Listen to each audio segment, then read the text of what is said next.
Muy buenas tardes, mis hermanos, ¿cómo están?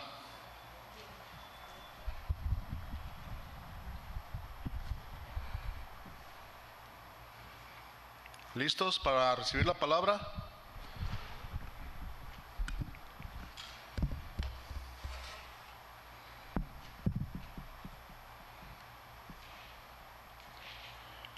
Si me acompaña a orar.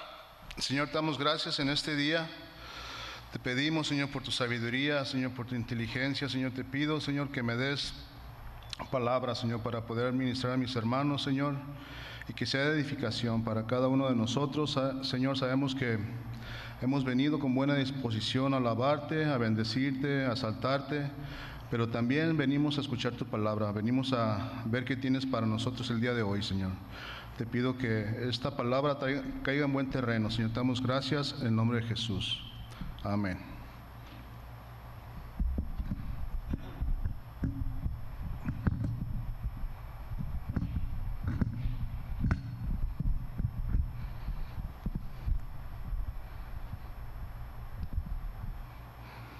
¿Listos, mis hermanos? A ver si no los arrullo, Bueno, si gustan abrir, seguimos con la serie Conociendo a Dios. Seguimos con esta serie y el tema que me tocó hoy es el Dios que vino a servir. Vamos a estar estudiando esto, el Dios que vino a servir. Si me acompaña Marcos, se abre su Biblia en Marcos.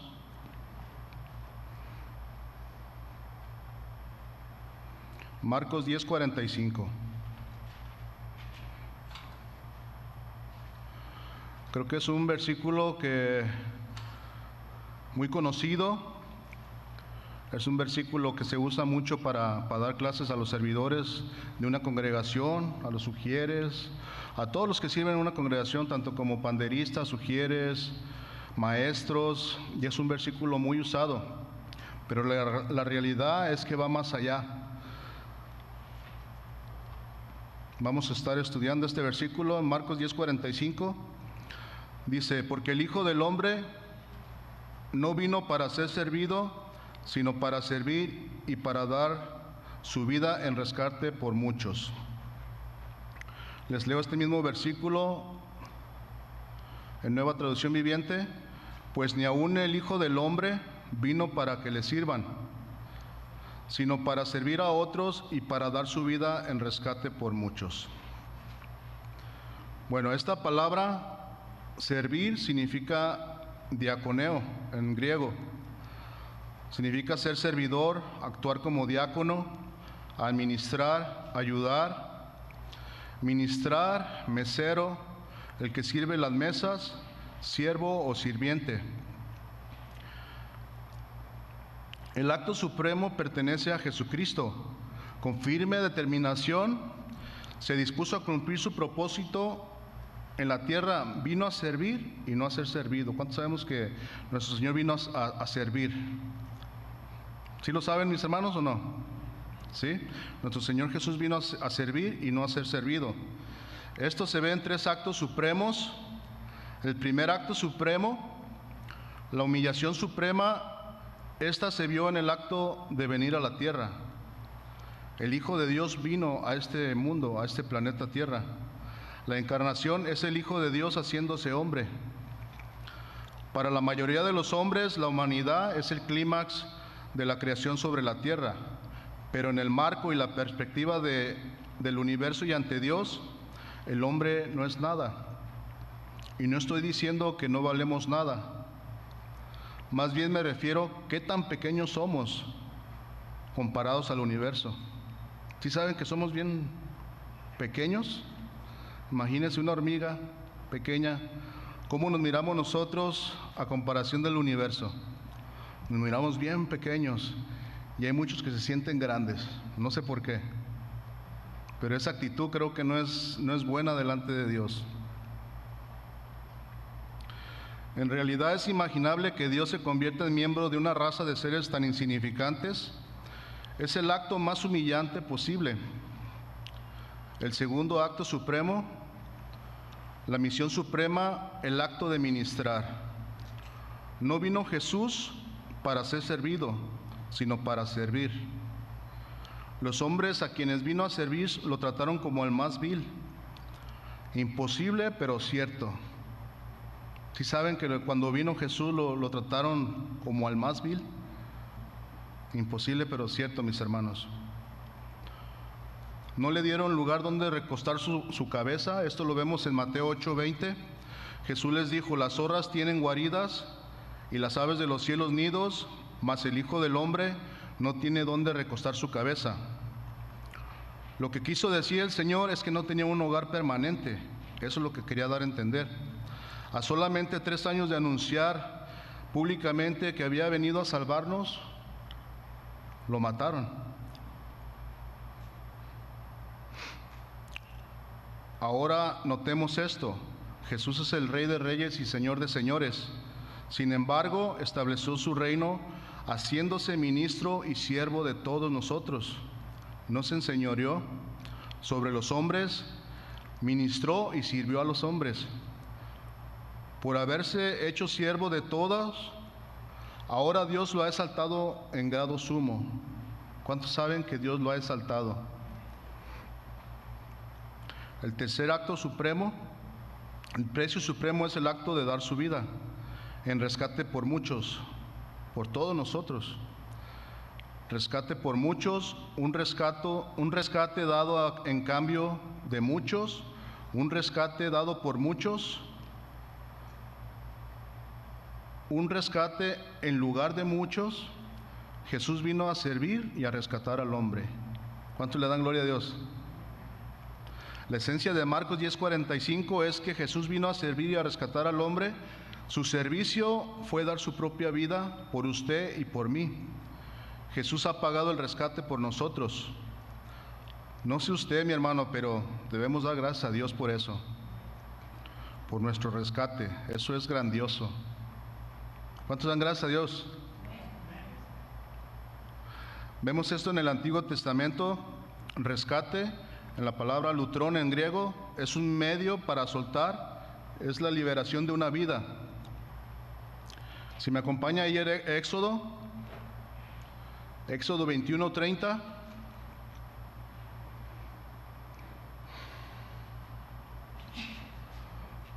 ¿Estamos ahí?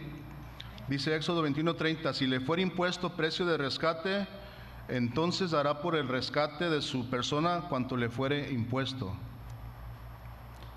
Aquí en el contexto de Éxodo 21:30, si me acompaña unos versículos anteriores, en el 28, del 28 al 32, dice de esta manera: si un buey acorneare a hombre o a mujer,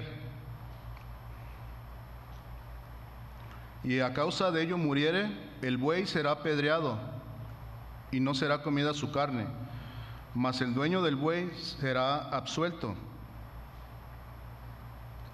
El 29, pero si el buey fuere acorneador desde tiempo atrás, y a su dueño se le hubiere notificado y no lo hubiere guardado, y matare a hombre o mujer, el buey será apedreado y también morirá su dueño.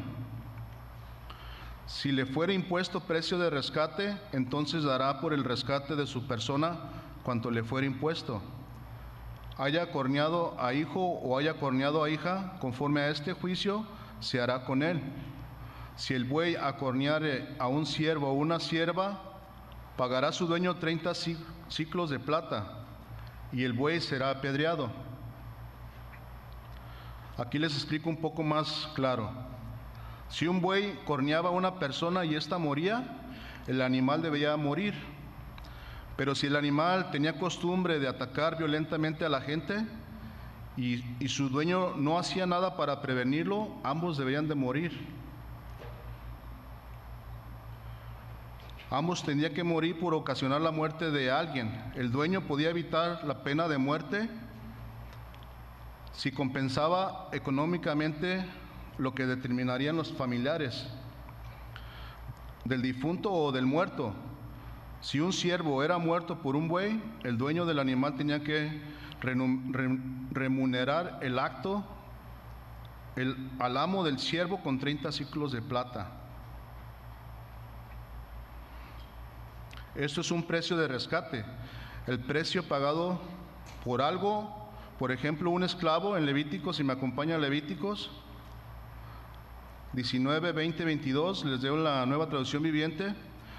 Dice: si un hombre tuviera relaciones sexuales con una esclava cuya libertad nunca ha sido comprada, pero está prometida a otro matrimonio, éste deberá pagar a su amo la compensación total. Pero ya que la mujer no es libre, ni el hombre ni la esclava serán condenados a muerte. Sin embargo, el hombre tendrá que llevar un carnero como ofrenda por la culpa y presentarlo al Señor a la entrada del tabernáculo. El sacerdote entonces lo purificará ante el Señor con el carnero de la ofrenda por la culpa, y el hombre se le perdonará el pecado. Sabemos que esto, cuando alguien tenía relaciones sexuales fuera de matrimonio, en Levíticos 20:10 dice: si un hombre cometiera adulterio con una mujer de su prójimo, el adúltero y la adúltera indefectiblemente serán muertos. Sin embargo, el hombre y la sierva que se mencionan en esos versículos anteriores que acabo de leer, de Levíticos 19, 20, 22, no debían morir, porque la sierva continuaba siendo legalmente una esclava, que no había sido rescatada ni liberada. No obstante, debía haber un castigo, quizás el pago de una compensación a su dueño o a su prometido por los daños ocasionados, y se debía presentar una ofrenda por la culpa para hacer la expiación. Vemos en el Antiguo Testamento cómo tenían que pagar un rescate a cambio de una vida, ya sea un esclavo o una tierra. Cristo dio su vida en cambio, como sustituto por muchos de nosotros. Necesitamos entender esto, mis hermanos, y cada vez que nos reunimos, vengamos con buena disposición para adorar, alabar y exaltar a nuestro Señor, quien pagó el precio. Él es digno de toda nuestra adoración. ¿Cuántos saben que Dios es digno de toda nuestra adoración? Porque Él ha pagado el rescate por nosotros. En 1 Timoteo 2:6, si me acompaña, 1 Timoteo 2:6, dice: el cual se dio a sí mismo en rescate por todos, de lo cual se dio testimonio a su debido tiempo. Les leo estos mismos versículos en Nueva Traducción Viviente. Dice: Él dio su vida para comprarles la libertad a todos. Ese es el mensaje que Dios le dio al mundo justo en el momento preciso.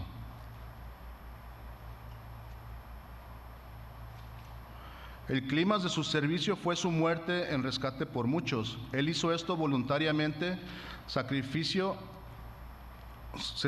sacrificó y fue obediente. Como el precio de rescate se refiere a un pago hecho por efectuar la liberación de la servidumbre de esclavos o cautivos, sabemos que hoy en día la gente está cautiva bajo el poder del pecado y de la muerte. Sabemos esto, ¿verdad? Que hay veces que por más que les dice uno, les predica del Evangelio, no quieren nada con Dios y están cautivos y no quieren nada con el Señor. Y mientras que ellos no quieran nada con el Señor, pues ese velo no se va a correr. Ellos necesitan tomar una decisión para que se corra el velo y puedan ver. En Romanos 5:12, les leo Nueva Traducción Viviente, dice: cuando Adán pecó, el pecado entró al mundo. El pecado de Adán introdujo la muerte, de modo que la muerte se extendió a todos porque todos pecaron. Más enseguida, ahí en Romanos 6:20 al 23, dice: cuando eran esclavos del pecado, estaban libres de la obligación de hacer lo correcto. No sé cuántos se recuerden sus vidas pasadas sin Dios. Yo creo que todos nos recordamos, ¿no? Nuestras vidas pasadas antes de Cristo, cómo éramos. Hacíamos lo que queríamos. Cada quien sabe su vida pasada. Cada quien sabe, cada quien se analiza. Solo hacíamos lo malo y éramos esclavos del pecado y estábamos libres de la obligación de hacer lo correcto. O sea, no había ni una responsabilidad por hacer lo bueno. Hacíamos todo lo contrario. El 21 dice: ¿y cuál fue la consecuencia? Que ahora están avergonzados de las cosas que solían hacer, cosas que terminan en la condenación eterna. ¿Cuántos se avergüenzan, mis hermanos, de lo que hacíamos antes? Yo pienso que todos, ¿no? Las cosas que no le agradaban a Dios, es vergonzante incluso platicarlas. No es motivo de gloriarnos por lo que hacíamos. Creo que es muy vergonzoso. Pero ¿cuántos dan gracias a Dios por la vida de Jesús? Él nos ha rescatado de esa mala manera de vivir. En el 22 dice, pero ahora quedaron libres del poder del pecado y se han hecho esclavos de Dios. ¿Cuántos son esclavos de Dios? ¿O cuántos somos esclavos de Dios? Ahora hacen las cosas que llevan a la santidad y que dan como resultado la vida eterna. Pues la paga que deja el pecado es la muerte, pero el regalo que Dios da es la vida eterna por medio de Cristo Jesús nuestro Señor. La muerte sustitutiva de Jesús pagó el precio que nos ha liberado. Un gran número de personas obtienen el beneficio redentor del único sacrificio redentor, que es nuestro Señor. En Romanos 5:15, les leo Nueva Traducción Viviente. Romanos 5:15 dice, pero hay una gran diferencia entre el pecado de Adán y el regalo del favor inmerecido de Dios. Pues el pecado de un solo hombre, Adán, trajo muerte a muchos, pero aún más grande es la gracia maravillosa de Dios y el regalo de su perdón para muchos por medio de otro hombre, Jesucristo. Ahí más enseguida en Romanos 5:18 y 19 dice, les sigo leyendo en la misma versión, así es, un solo pecado de Adán trae condenación para todos, pero un solo acto de justicia de Cristo trae una relación correcta con Dios y vida nueva para todos. Por uno solo que desobedeció a Dios, muchos pasaron a ser pecadores. Pero por uno solo que obedeció a Dios, muchos serán declarados justos. Ahora somos justos, estamos justificados por el rescate que pagó nuestro Señor. La muerte de Jesús como rescate se extendió más allá de su propio pueblo a todos los pueblos. En 1 de Timoteo 2:5 y 6 dice, porque hay un solo Dios y un solo mediador entre Dios y los hombres, Jesucristo hombre, el cual se dio a sí mismo en rescate por todos, de lo cual se dio testimonio a su debido tiempo. Necesitamos entender, mis hermanos, el servicio que nuestro Señor Jesucristo vino a dar en rescate por nosotros. El hombre, Cristo Jesús, se dio a sí mismo en rescate por todos. ¿Entendemos eso? El hombre, Cristo Jesús, intercambió su vida por la vida de usted y también por la mía. Se dio su vida por la vida del hombre. ¿Cómo? Mediante la cruz, mediante la crucifixión de nuestro Señor. Jesucristo tomó sobre sí el pecado y la condenación de los hombres y soportó el juicio por ellos. Cristo murió por el hombre, Cristo murió por nosotros. Él sufrió el juicio de Dios por el pecado en lugar del hombre. Cristo pudo hacer esto por ser el hombre ideal y perfecto que era. Ya que era el hombre ideal, su muerte fue la muerte ideal. Por tanto, su muerte puede sustituir y cubrir la muerte de todos los hombres. Si un hombre cree verdaderamente y confía que la muerte de Jesucristo es por él, Dios lo acepta. Dios acepta la muerte de Jesucristo por la del hombre. ¿Cuántos creen? Bueno, Dios nos acepta por la muerte de Jesucristo. No es por nuestros méritos, no es por qué tan bueno soy, es por Jesucristo que Dios nos acepta. ¿Sí sabemos esto? Es solo por medio de Jesús.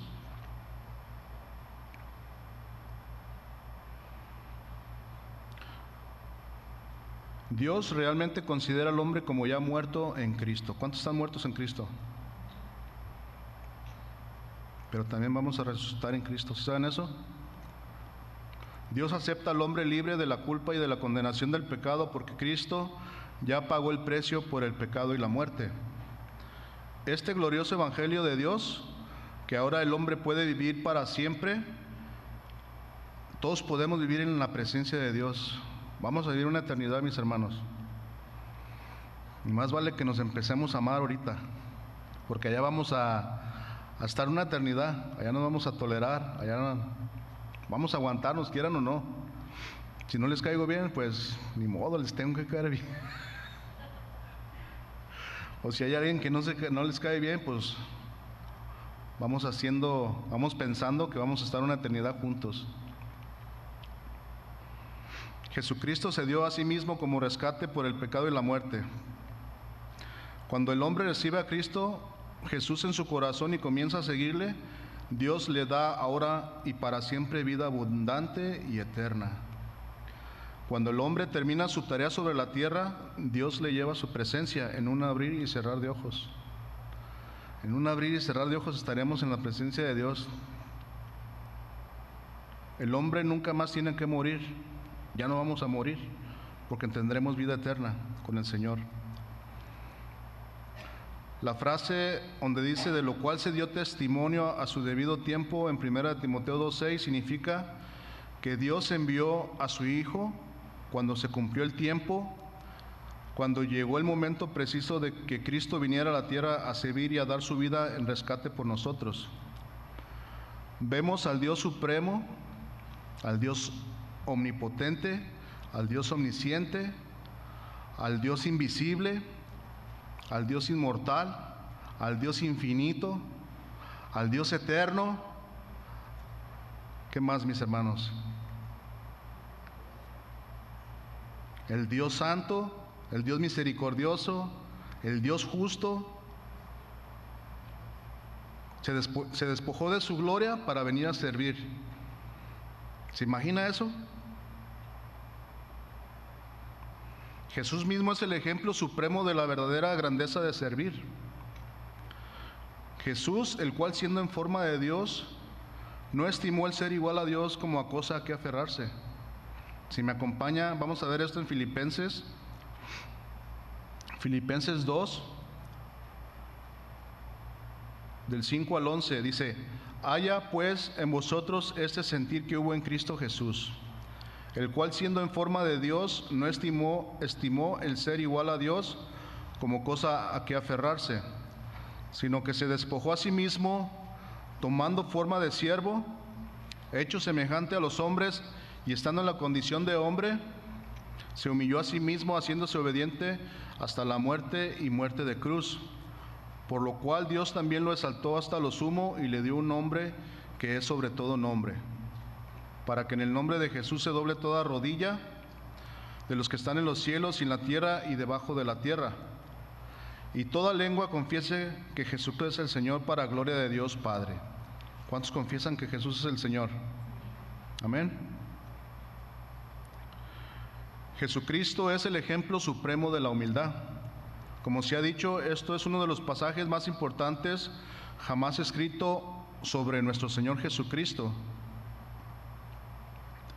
Muy sencillamente el pasaje dice que Jesucristo es Dios, sin embargo, Él se humilló y se convirtió en hombre. Jesucristo es la persona que moró en toda la gloria de la perfección, pero Él se humilló y vino a este mundo corruptible, que poco se sabe más de egoísmo, codicia y muerte. Y por cierto, por ahí anda la migra, dicen. Hay un desastre ahorita allá en Los Ángeles por lo de migración. Pero así está el mundo, mis hermanos, está corrompido. Está corrompido. Simplemente imaginemos el enorme paso descendente que tuvo que dar Cristo para convertirse en un hombre. Es totalmente imposible entender la humildad que se necesitó. Sin embargo, esto es exactamente lo que hizo, y es lo que nosotros debemos hacer, ser humildes. Necesitamos aprender de nuestro Señor Jesucristo. La misma mente que existió en Jesucristo, que hizo que Cristo dejara todo lo que Él era y tenía, esa misma mente debemos tener nosotros. Están serios, mis hermanos. Sonrían. Denme ánimos. Dice: haya pues en vosotros ese sentir que hubo también en Cristo Jesús. Cristo se despojó a sí mismo y se convirtió en un hombre. el hecho de que Jesucristo dio gran paso descendente del cielo a la tierra. El paso descendente fue tan grande y tan lejano que los teólogos no lo denominan la humildad de Cristo, más bien lo denominan la humillación de Cristo. Es como lo denominan los teólogos. El gran Rey, el eterno Dios, bajó desde el tercer cielo y se vino y se humilló para rescatarnos a usted y a mí. El Señor soberano del universo, el que existió en eternidad y perfección, en gloria y majestuosidad, en dominio y poder, descendió y se convirtió en hombre, pero aún más, el que era el Señor y amo del universo, que merece todo el honor y el servicio de todas las criaturas vivientes, tomó para sí la forma de un siervo, y Él se convirtió en el siervo de los hombres, no solo de Dios, sino también de los hombres. Él se convirtió en el servidor de nosotros. Imaginemos, el Señor al que debemos servir, vino a servirnos a nosotros. El Señor que debemos atender, Él vino y nos atendió a nosotros. El Señor que tenemos que ministrar, Él vino y nos ministró a nosotros. El Señor que tenemos que buscar, Él nos buscó a nosotros, mis hermanos. Porque de nosotros ni de Dios nos acordábamos cuando andábamos en el mundo. ¿O cuántos se acordaban de Dios? Hacíamos lo que bien nos parecía, ¿cierto o no? Hacíamos lo que nos gustaba, nuestros deleites de la carne, todo lo que había allá afuera, es lo que hacíamos. Pero Él vino y nos buscó a nosotros, porque nosotros somos los perdidos, no Él. ¿Sí saben que nosotros somos los perdidos? Por eso necesitábamos un Redentor, un Salvador. La gran distancia entre la majestuosidad de Cristo en el cielo y la humillación de Cristo sobre la tierra no tiene medida, mis hermanos. Nuestro entendimiento de la distancia alcanzaría solamente a comprender un pequeño desbalde de agua con el enorme océano. O sea, es imposible entender cómo Jesús, el Rey de Reyes, bajó, se humilló y nos rescató. Nos ha rescatado. Por eso cuando vengamos a la congregación, vengamos con buena disposición, vengamos con un corazón limpio, puro, que viene a alabar y exaltar el nombre de Jesús y a escuchar su palabra. Nunca vengamos con, ay, ese hermano me duerme. No venga con esa disposición. O se vaya al baño allá, no sé, no se vaya a dormir allá. Aquí es el servicio, no en el baño.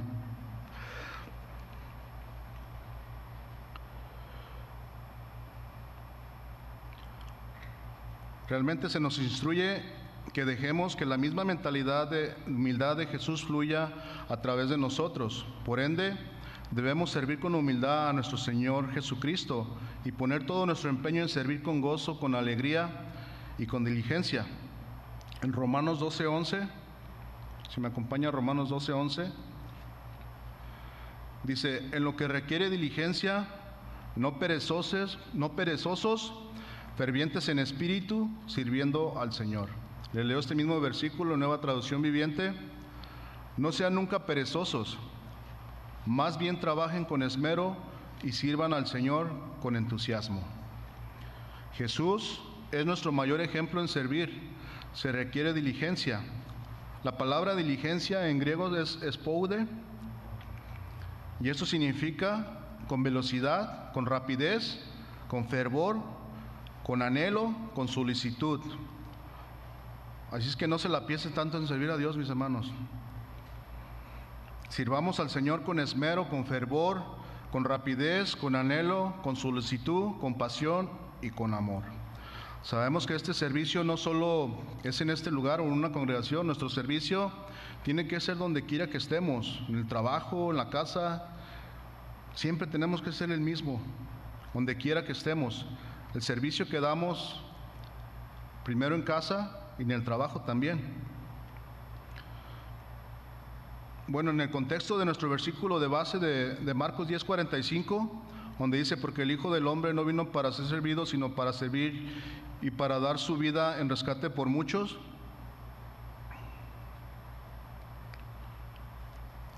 En el contexto de nuestro versículo dice, Jesús estaba en camino a Jerusalén. Eso sería una visita suprema a la capital. En ella tendría lugar la crisis de su muerte y resurrección. Acababa de compartir otra vez el hecho de la crisis. Durante meses había cautivado su atención y sus mensajes personales a los discípulos. No había duda en la mente de los discípulos, esta visita a Jerusalén era el acontecimiento supremo al que había esperado tanto tiempo. Jesús iba a librar a Israel y establecer su propio reino en la tierra. Nosotros que vivimos ahora sabemos lo que Jesús quería decir con muerte y resurrección. Iba a morir por nuestros pecados y ser resucitado para impartirnos vida nueva. Pero los discípulos en ese momento no lo sabían. Jesús todavía no había muerto y resucitado. Según el entendimiento de ellos pensaban que estaba hablando de un reino terrenal y material. Si Jesús iba a establecer su reino, este era el momento para tomarse de su promesa de posiciones y poder entrar en su reino. Ahora era el momento para asegurarse de las posiciones de gobierno y autoridad. Lo que realmente Jesús estaba anunciando a sus discípulos era su muerte y las cosas que había de acontecer. Lo que estaba anunciando era que el Hijo del Hombre será traicionado y entregado a los principales sacerdotes y a los maestros de la ley religiosa. Lo condenarán a muerte y lo entregarán a los romanos, se burlarán de él, lo escupirán, lo azotarán con un látigo y lo matarán, pero después de 3 días resucitará. Y los discípulos estaban bien despistados, andaban papaloteando por ahí, no entendían. Ese es el contexto de que vino a servir Jesús. Él iba camino a Jerusalén. Más bien los discípulos estaban pensando en tener una posición. Jacobo y Juan, hijos de Zebedeos, ellos estaban pensando o ambicionando obtener un puesto cerca de Jesús, uno a la derecha y el otro a la izquierda. Y así hay muchos hoy en día, quieren ser reconocidos. Esta actitud no ha cambiado, mis hermanos. En vez de ser buenos servidores humildes, hacen todo lo contrario, o hacemos todo lo contrario. Hay quienes se publican en sus redes sociales, buscan fama, buscan reconocimiento y están ahí con sus selfies, ¿eh? Hasta paran la trompa ahí, ¿verdad? Los jóvenes, también los jóvenes buscan ser reconocidos en las redes sociales. ¿Cierto o no? ¿Cierto o no, jóvenes? No se oye, ¿verdad? Ahí están sacándose selfies, fotos para publicarse en TikTok, en Instagram, Snapchat y todas las redes que existen y que están por existir. Pero también los predicadores se publican solos. Ellos mismos en su cuenta de Facebook se están publicando y quieren siempre ser vistos. Y esto no debe de ser así entre nosotros, mis hermanos. ¿Quién es el grande? Jesucristo es el grande, no nosotros. Nosotros somos siervos. Y esos predicadores hasta toman posturas de grandes siervos de Dios, ¿verdad?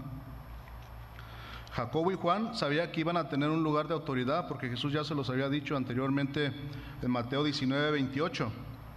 Jesús les dijo: de cierto os digo que en la regeneración, cuando el Hijo del Hombre se siente en el trono de su gloria, vosotros que me habéis seguido, también os sentaréis sobre 12 tronos para juzgar a las 12 tribus de Israel.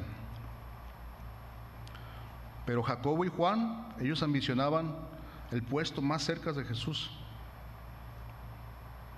Vemos esto en Marcos 10:35 al 45, dice: entonces Jacobo y Juan, hijos de Zebedeo, se le acercaron diciendo: Maestro, queríamos que nos hagas lo que pidiéremos. Él les dijo: ¿qué quieren que os haga? Ellos le dijeron: concédenos que en tu gloria nos sentemos el uno a tu derecha y el otro a la izquierda. Entonces Jesús le dijo: no saben lo que piden. ¿Podéis beber el vaso que yo bebo o ser bautizados con el bautismo que yo soy bautizado? Ellos dijeron: podemos. Jesús les dijo: a la verdad, el vaso que yo bebo beberéis, y con el bautismo con que soy bautizado seréis bautizados. Pero el sentarlos a mi derecha o a mi izquierda no es mío darlo, sino aquellos para quien está preparado. Cuando lo oyeron los 10, comenzaron a enojarse contra Jacobo y contra Juan. Mas Jesús, llamándole, les dijo: ¿sabéis que los que son tenidos por gobernantes de las naciones se enseñorean de ellas, y sus grandes ejercen sobre ellas potestad? Pero no será así entre vosotros, sino el que quiera hacerse grande entre vosotros será vuestro servidor, y el que de vosotros quiera ser el primero será siervo de todos. Porque el Hijo del Hombre no vino para ser servido, sino para servir y para dar su vida en rescate por muchos. Vamos a ver 3 puntos para los que apuntan. Primer punto: el pecado de las falsas ambiciones y buscar grandeza propia. El segundo punto: requisitos de la verdadera grandeza. ¿Está dispuesta la persona a pagar el precio? Como pregunta. Y el tercero, ¿qué es la grandeza? Vamos a ver el primer punto. Los pecados de la falsa ambición y de buscar grandeza personal son 5. La primera es: la ambición falsa busca satisfacción propia. Jacobo y Juan solo estaban interesados en el honor de la posición, no en el propósito de servir. En sus mentes estaba la pompa y ceremonia, posiciones y reconocimiento, poder y autoridad, no el de ministrar y servir a la gente. El punto 2, o el 2 de este primer punto: la ambición falsa engaña y usa a la gente. Cuán engañosamente vinieron Jacobo y Juan, y la madre de ellos, a Jesús. Esto lo vemos en Marcos 10:35, donde dice: entonces Jacobo y Juan, hijos de Zebedeo, se le acercaron diciendo: Maestro, queríamos que nos hagas lo que pidiéremos. En Mateo 20:20 dice algo similar, pero en esta ocasión viene la madre. Entonces se le acercó la madre de los hijos de Zebedeo con sus hijos, postrándose ante él y pidiéndole algo. Los hijos, Jacobo y Juan, persuadieron a su madre a usar la influencia que tenía con Jesús. Ella era instrumento de la ambición de los hijos. Al tomar ella la iniciativa, esperaban que Cristo considerase el pedido como de ella y no de sus hijos. El 3, la ambición falsa usa mal la influencia, posición y poder. Jacobo y Juan, juntamente con Pedro, formaban parte del círculo interior de Cristo. Cristo les dio la oportunidad de presenciar varios acontecimientos. No sé cuántos se recuerdan en la transfiguración. Estaba Pedro, Jacobo y Juan. Ellos tuvieron estos acontecimientos, como la transfiguración, que a los otros discípulos quedaron vedados. Se sentían más favorecidos y que su posición era superior a la de los otros discípulos. Esto fue tanto más así cuando Jacobo y Juan usaron la propia posición familiar para influir en Jesús. Y esto se sigue dando en las iglesias, o pensamos porque tenemos al presidente como primo, podemos hacer lo que queramos, pero no, ¿eh? Así fue con ellos, usaron la posición familiar para influir en Jesús. Un hecho interesante es que Salomé, la madre de Jacobo y Juan, probablemente era la hermana de María, la madre de Jesús, lo cual significa que Jacobo y Juan serían primos hermanos de Jesús. Ellos pensaban que por ser familiares tendrían privilegios en el reino de Jesús. La ambición falsa surge del orgullo y contumacia. Se sentían más honrados, más especiales, más preferidos, y estaban mostrando su arrogancia. Esperaban plenamente que su pedido sería otorgado. El postrarse con su madre, probablemente atrás de ella, los nenes, En el orgullo siempre hay desprecio hacia los otros. Sentirse más honrados y más preferidos eleva a uno sobre otros, tratando a aquellos como inferiores. Y esta actitud no debe de existir entre nosotros. No podemos sentirnos los grandes y ver a la gente de arriba hacia abajo.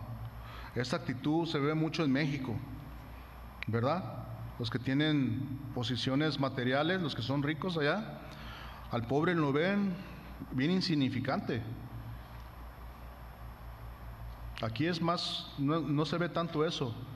Aquí nos vemos más sencillos todos. Puedes entrar a un restaurante y no hay discriminación. Allá en México sí. Bueno, en mis tiempos, no sé ahorita cómo esté. David, que has ido para allá, todavía sigue existiendo eso.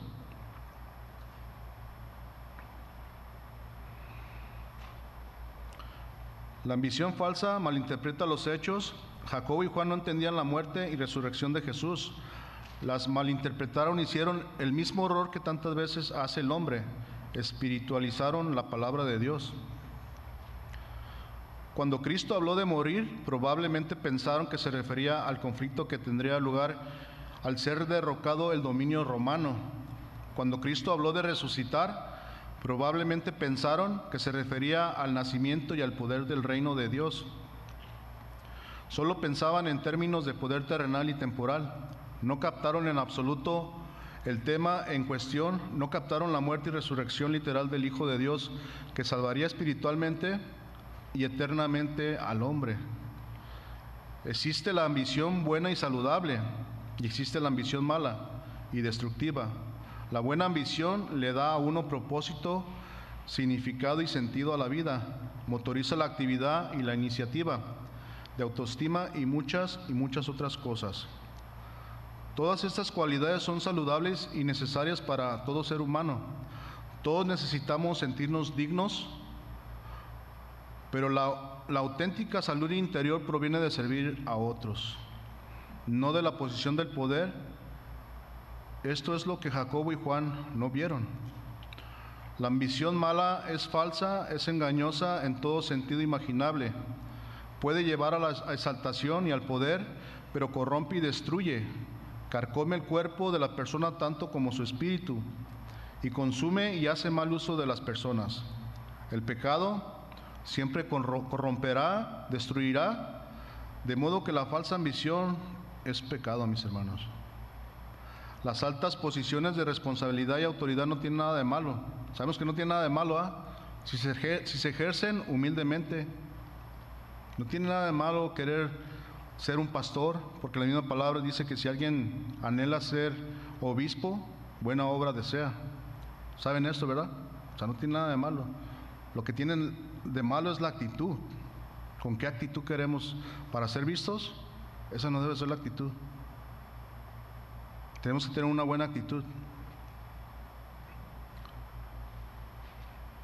Así que las altas posiciones de responsabilidad y autoridad no tienen nada de malo. El liderazgo y la organización, el gobierno y las leyes, maestros y alumnos, padres e hijos, son todas categóricamente esenciales. Sin embargo, todas las posiciones deberían existir, no para enseñorearse de la gente, sino para servirnos los unos a los otros. Debemos procurar servir a la gente, no dominarla. Nuestra ambición no debe ser demandar, sino servir. Este era el error de Jacobo y Juan, con frecuencia es también el nuestro.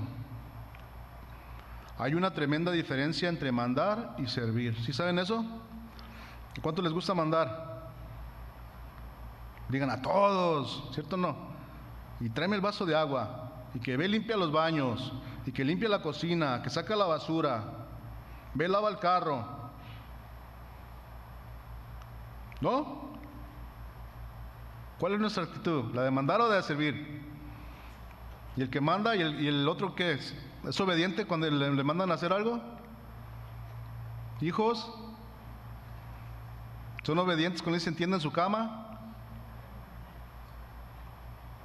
Sí, les enseña uno. Nosotros los hombres, cuando nos dicen lava los trastes, ¿somos obedientes?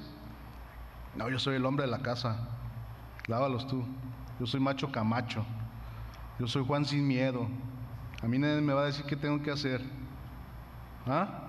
Y dice que sí. No, mis hermanos, nuestra actitud debe ser de servir en nuestra casa.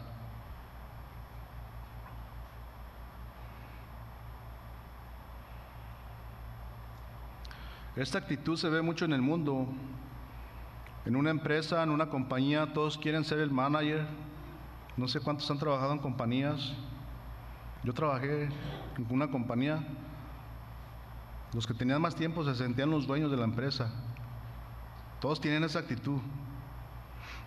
Pero el mundo que viva como quiera, pero entre nosotros no debe ser así. Muchos querían ser el mayordomo, todos quieren mandar. Nosotros somos llamados a ser servidores y a ser diferentes a los del mundo. ¿Cuántos saben que somos llamados a ser diferentes? Incluso en nuestro trabajo secular debemos dar buen ejemplo, buen testimonio. Debemos mostrar que somos siervos de Dios. No te pongas a discutir con el patrón. No digas, ¿no sabes quién soy yo? Muy común eso, ¿ah? Y peor si dices, soy cristiano. Qué vergüenza, mis hermanos. Mejor quítate el nombre si te pones a pelear con los patrones o con los empleados. Mejor no digas que eres cristiano, porque avergonzamos a nuestro Señor cuando decimos que eres cristiano y haces todo lo contrario. ¿Cuántos dicen que así no sea? Tenemos que dar buen testimonio. Así que necesitamos representar bien a Dios y ser buenos siervos. El segundo punto, requisitos de la verdadera grandeza. ¿Está dispuesta la persona a pagar el precio? ¿Qué requisitos tiene la grandeza? ¿Está la persona dispuesta a cumplir estos requisitos? Cristo le dijo a Jacobo y a Juan cómo llegar a la grandeza. En su reino, la grandeza tiene 5 requisitos.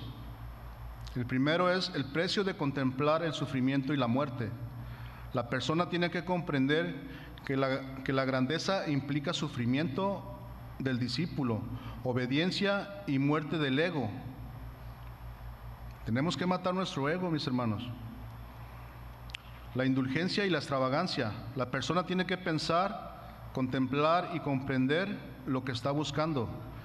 El pensar requiere tiempo, requiere concentración, energía, esfuerzo, implica muchas horas y largas cansadoras y días de estudio y aprendizaje concentrado.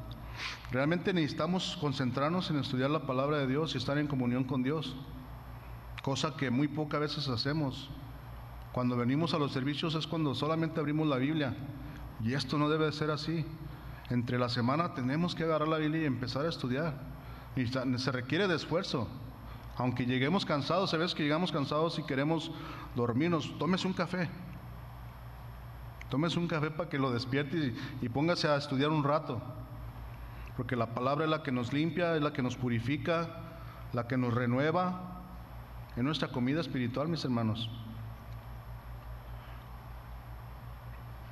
Significa conocer y entender lo que uno pide. Significa conocer dónde uno está, dónde ha estado y a dónde debo ir por la vida. El precio de beber la copa del sufrimiento significa la disposición a morir diariamente al propio yo. Ahí es donde cómo batallamos, ¿va? Cómo batallamos al morir al propio yo. ¿Sí o no? ¿Estamos aquí? Cuando alguien nos hace algo, a veces es impresionante cómo unos se enfurecen, que hasta la vena se les sale acá, que si tuvieran un cuchillo, mis hermanos, créeme que hasta Chucky les viene corto, de lo enojado que estamos a veces. El precio de ser bautizados en la muerte significa pagar cualquier precio para alcanzar el propósito establecido por Dios, aun cuando ello signifique morir. El precio de la decisión, Jacobo y Juan respondieron, podemos. ¿Se recuerdan los versículos anteriores que leímos? Ellos dijeron, podemos tomar de esa copa y ser bautizados. La grandeza es aceptar el desafío porque uno ama al Señor y está uno dispuesto a compartir su sufrimiento y muerte, cualquiera sea el precio. El precio de inamovible fidelidad a Cristo, la grandeza es soportar y perseverar cualquiera sea el sufrimiento o la negación demandados. Jacobo y Juan ambos bebieron la copa y fueron bautizados con el bautismo de Cristo. Jacobo fue muerto por Herodes. Fue el primer apóstol que vivió de la copa. Él murió por las manos de Herodes. El apóstol Juan vivió hasta una edad aproximada de 100 años y según dicen los comentaristas que murió en una cama. Sin embargo, también él bebió la copa y fue bautizado con sufrimiento, de la forma más desgarradora. Presenció los sufrimientos de Cristo, él vivió todo, la crucifixión del Señor, vivió para ver el asesinato y muerte de los otros discípulos. Y vivió una larga vida en la isla de Patmos. Pero él también tomó de la copa al ver morir a los otros apóstoles. Cristo no rechazó a Jacobo y a Juan por el hecho de estar equivocados, que muchas veces podemos estar equivocados, pero Jesús no nos rechaza, como no rechazó a Jacobo y a Juan por el hecho de estar equivocados y por haber cometido un terrible pecado. Jesús no renunció a ellos apartándolos como inútiles, simplemente los corrigió y les enseñó la verdad y siguió usándolos. Jesús confió en ellos. Cristo conocía el corazón de ellos en la profundidad de su ser, sabía que vencerían y que en el análisis final pagarían un precio por Él, y así fue. Ellos murieron por Cristo. Fueron de los primeros mártires. Aquí hay una gran enseñanza. Jesucristo cree en nosotros y nos considera dignos de confianza. ¿Cuántos saben eso? Aun cuando fracasamos y comenzamos a ser desagradables, aún para nosotros mismos, Él nos ama, nos cuida y quiere corregirnos. ¿Cuántos saben que Él nos corrige? Con su palabra, Él nos corrige y nos enseña. Él nos enseña la senda donde debemos caminar. El tercer punto, ¿qué es la grandeza? 3 cosas. La grandeza eterna proviene de Dios. No hay otra grandeza sino la que es de Dios. No una grandeza basada en posiciones y honores eternos. La grandeza imaginada por los hombres es superficial y se desvanece. Notemos 2 cosas que aparentemente Cristo estaba diciendo: que algunos se sentaran a su derecha y a otros a su izquierda. Dios prepara todo para dar a algunos ese honor. Esto pareciera señalar hacia grados de gloria en el cielo. Cristo dijo: el derecho de reinar con Él era determinado exclusivamente por Dios, su Padre. Esto es por su absoluta justicia. También hizo una distinción entre los grandes que solamente se entregan a servir y los primeros, entre paréntesis principales, que se entregan para ser servidos, entre paréntesis esclavos. En Juan 12:26 dice: si alguno me sirve, sígame, y donde yo estuviere, allí también estará mi servidor. Si alguno me sirviere, mi Padre le honrará. Dominar a las personas no es grandeza. Los discípulos todavía pensaban que el reino del Mesías sería la restauración de Israel como nación y poder terrenal. Cuando los 10 discípulos oyeron lo que pedía la madre de Jacobo y Juan, se enojaron contra los 2 hermanos. Probablemente lamentaban que ellos no lo habían pensado primero. Ese era su punto de ellos. ¿Por qué no lo pensamos nosotros primero, de ir con el maestro y decirle que nos sentemos a su derecha o a su izquierda?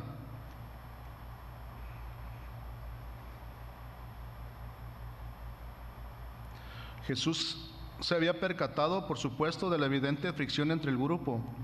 Por esto, llamándole, les recordó algunos principios importantes. Mientras que algunos, los gobernantes y los que son grandes, se enseñorean de otros, los discípulos no debían proceder así. Y nosotros tampoco debemos proceder así, mis hermanos. La grandeza en el reino del Señor no viene por la autoridad o dominio que se ejerza, sino a través del servicio. ¿Quieren ser grandes? Sirvamos. Sirvámonos los unos a los otros si queremos ser grandes en el reino de Dios. Nuestra meta es la de servir y no la de dominar. Los que tengan mayor estima serán los que sirvan y sean humildes. Esto es lo que Cristo estaba diciendo entre los discípulos. La persona que ministra es grande, pero la persona que es un siervo es un esclavo. La idea de la persona que ministra es la de un servicio ocasional, mientras que el siervo es la persona comprometida en cada momento con el Señor, sirviendo siempre sin importar la hora o el llamado o la dificultad. Siempre está dispuesto a toda hora, el siervo fiel. La idea de diversos grados de servicios están incuestionablemente implícita. No todos los creyentes sirven con el mismo fervor o dedicación. Sabemos que hay unos que están bien dispuestos y están ahí todos los servicios. Hay reunión los domingos, están los domingos. Están los martes, vienen los martes. Hay varones, están en el servicio de varones. Siempre hay grados el cual quiere uno servir. Cuando uno viene a este lugar, estamos a la disposición de Dios, mis hermanos. Venimos a adorarlo, venimos a exaltarlo, venimos a servir.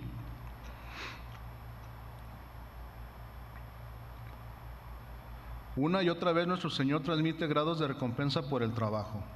En Mateo 10:40-42 dice: el que a vosotros recibe, a mí me recibe, y el que me recibe a mí, recibe al que me envió.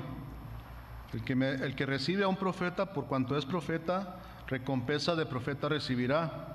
Y el que recibe a un justo, por cuanto es justo, recompensa de justo recibirá. Y cualquiera que dé a uno de estos pequeñitos un vaso de agua fría solamente, por cuanto es discípulo, de cierto os digo que no perderá su recompensa.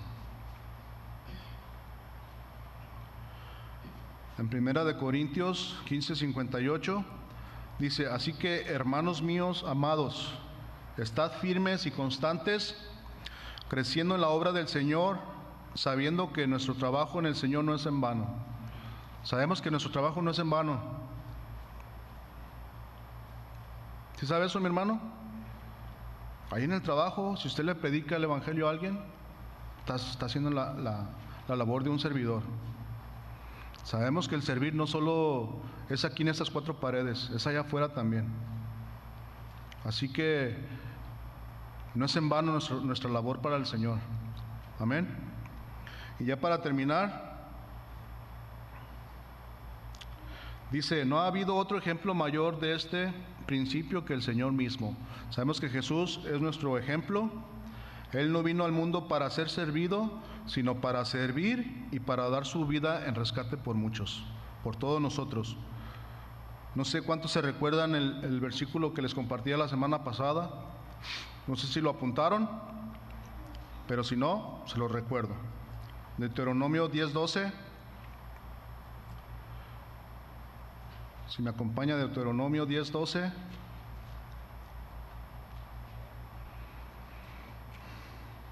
Ahora pues, Israel, ¿qué pide Jehová tu Dios de ti?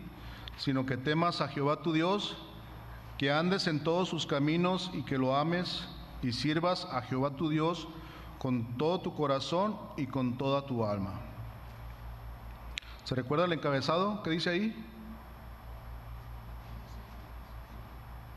Lo que exige Dios de nosotros. ¿Así dice? Es una exigencia de Dios, que sirvamos con amor, con prontitud y que estemos dispuestos. Amén. Así que, mis queridos hermanos, sirvamos a nuestro Dios con diligencia, con todo nuestro corazón, con toda nuestra alma y con todas nuestras fuerzas. Amén. Ese es el mensaje para hoy. Oremos. Señor, te damos gracias en este día, Señor, por tu palabra. Señor, sabemos que es un privilegio, Señor, servirte y disponer nuestra vida en servicio hacia ti. Señor, te pido por la vida de mis hermanos, Señor, que reconozcamos, Señor, que meditemos en esta palabra que tú nos has dado en este día, Señor, sabiendo que tú te despojaste, Señor, siendo el Rey de Reyes y Señor de Señores, gobernando, Señor, en la eternidad. Tú te humillaste, Señor, viniste a hacer la labor de un siervo, Señor, la labor de un esclavo, Señor. Solo te pedimos, Señor, que nos sigas instruyendo en tu palabra, Señor. Nosotros queremos ser esos esclavos por amor, Señor. Sabemos que lo que hacemos no es en vano, Señor. Te pedimos que nos capacites, que nos dé la inteligencia, la sabiduría, Señor, para hacer la obra bien, Señor, para poder llevar tu evangelio, Señor, a las naciones, Señor, a nuestros familiares, Señor, y tomar esta función de siervos, Señor. De seguro, Señor, nosotros también tenemos que pasar por eso, Señor, de tomar tu copa, Señor, y ser bautizados con el mismo bautizo que tú fuiste bautizado, Señor. Sabemos que habrá sufrimientos, sabemos que no es fácil, Señor, porque a veces nuestra misma familia nos rechaza, Señor. Nuestra misma familia se burla de nosotros, piensan que somos torpes, que somos no aptos, Señor. Pero sabemos que te estamos sirviendo a ti, Señor. Solo te pedimos que cumplas el propósito que tienes en cada uno de nosotros, Señor. Te damos gracias en el nombre de Jesús. Amén. Bueno, mis hermanos, ese es el mensaje de Dios para nosotros. Y meditemos en este mensaje. Si tiene la oportunidad de volverlo a escuchar, escúchelo. Y realmente Dios es grande. Él se humilló para rescatarnos. ¿Cuánto le dan gracias? ¿Por qué no le damos un aplauso, mis hermanos?